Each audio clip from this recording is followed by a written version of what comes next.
Now we want to analyze a little bit more in depth the building blocks of our framework of business model. So, as I have introduced to you, this is the framework, okay? So 6 building blocks, the value proposition, the new business environment of our business model canvas. But if we want to use this to map a business model of a real firm, in some sense we have no, how I can say, enough area, enough space to map different aspects. So the idea is to open this business model canvas in a real business model canvas. Okay, so you can see resources, process and supplier become resources, process and supplier. Then we can open the right part of the business model, so customer, product and processes. Okay, so processes, product and customer. The value proposition remains in the same place, okay, and the business environment become this area of the business model canvas. So this is a real business model canvas in which we can map a business model of a firm. So supplier, resources, processes, product, customer and society. Now we analyze a little bit each building blocks to understand what does mean suppliers, what does mean resources, processes and so on. So anyway, suppliers, of course you already know what does mean supplier. So there are people or firms that provide to us resources, tangible resources or intangible resources.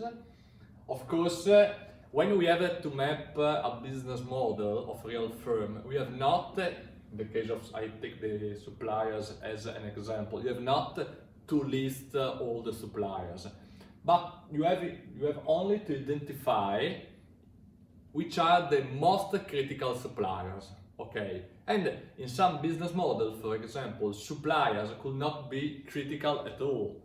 So in some business model, you can have nothing mapping in the supplier space. So the idea is, okay, which are our supplier, but which are our critical supplier? If I have to explain in the easiest way possible my business model, suppliers are a critical element or not? Generally, we can distinguish a supplier using the matrix of Kralich. The metric of Kralich analyzes if the components are critical, okay, so no or yes, and if the market in which you can buy the component are complex or not. So not too much complexity or very high complexity. So if the component that you buy are not critical and the market is not complex, okay, these suppliers generally are not critical. I mean, is a supplier, if you, an example is, for example, I don't know, pens. Okay, you can buy a bureau and it's not critical for your business generally, and you can buy everywhere. So it's not a critical article, and the supplier probably are not strategic or critical suppliers. Little bit different if the component, the resource that you have to buy is critical for your business model, like energy. Okay, if you have no energy, you can produce nothing. But if the market is not complex, that means that you can buy energy from different suppliers and the quality of the energy doesn't matter. So the energy supplied by one supplier or by another one doesn't change. Okay.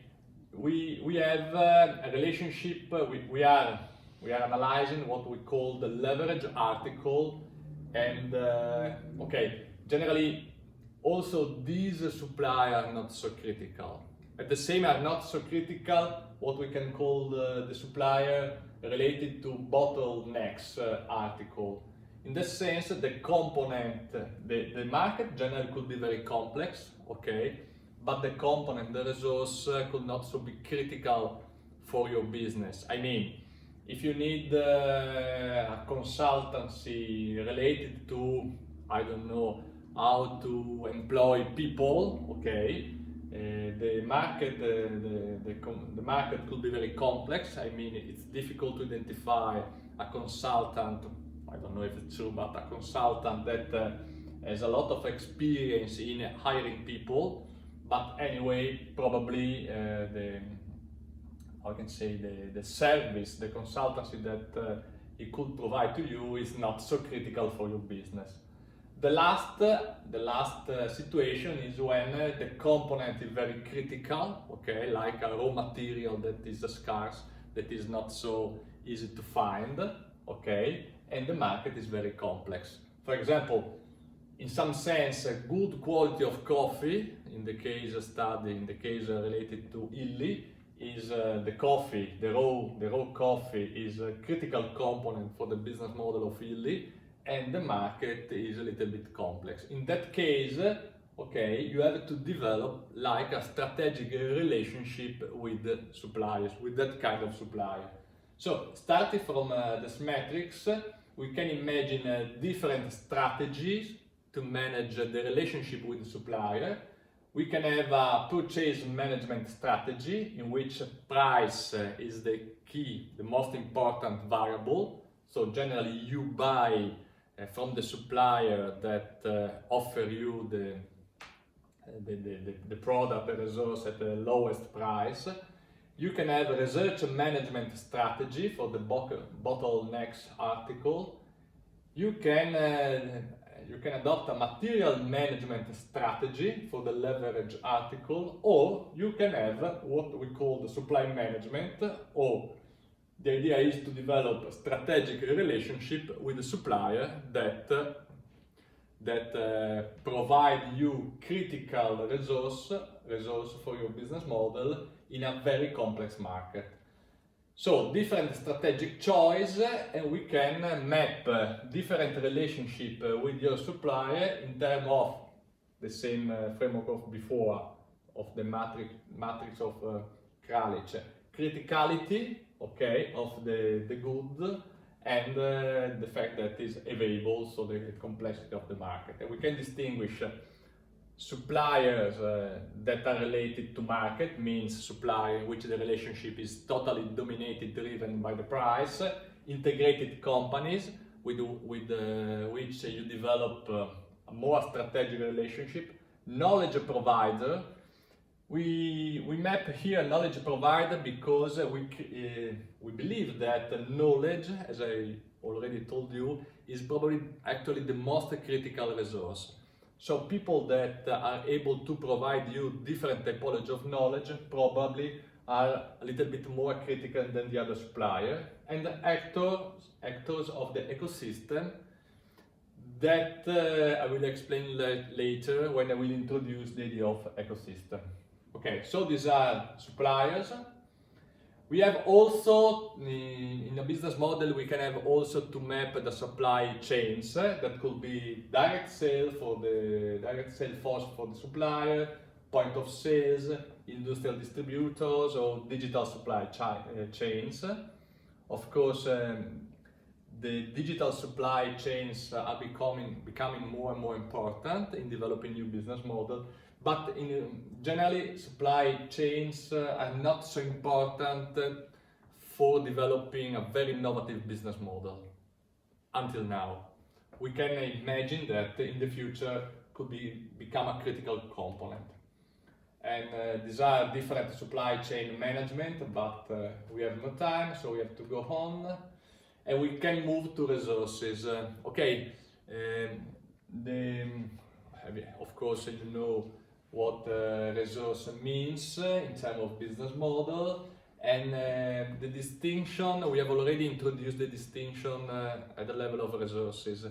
We have introduced at the beginning of the course. We have distinguished, if you remember, tangible resources from intangible resources or intellectual capital. We have distinguished within the intellectual capital system relational capital, so the relationship with the customer and the supplier, the image, the brand, the reputation. Structural capital, that are related to organizational procedure, routines, major information system, information communication technology, and IP, human capital. But this time we introduce another element of intangible resource that for us is interesting, that is cultural capital. That means the capital that you own because you are located in a specific region.